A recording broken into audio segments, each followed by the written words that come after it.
ont obtenu... Une triangulaire annoncée et un score serré à Oloron.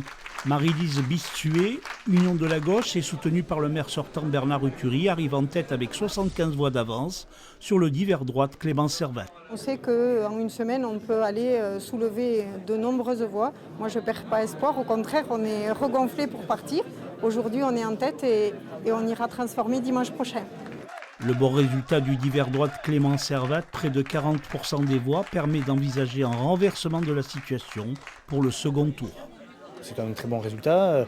Nous sommes les favoris, nous sommes les seuls à pouvoir apporter le changement à Oloron-Sainte-Marie aujourd'hui. Donc, voilà, 60% des Oloronnais ont souhaité le changement. Et moi, j'appelle tout naturellement l'ensemble des électeurs de ces 60% à nous faire confiance dès dimanche prochain.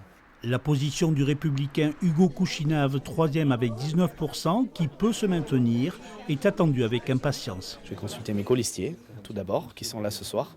On va analyser sereinement les résultats, bureau par bureau, et puis on prendra une décision dans les prochaines 48 heures. Le dépôt de liste, c'est mardi 18h, me semble-t-il, donc tout peut se passer. Clément Servat est aujourd'hui en position de prendre la mairie d'Oloron dans un deuxième tour qui s'annonce serré.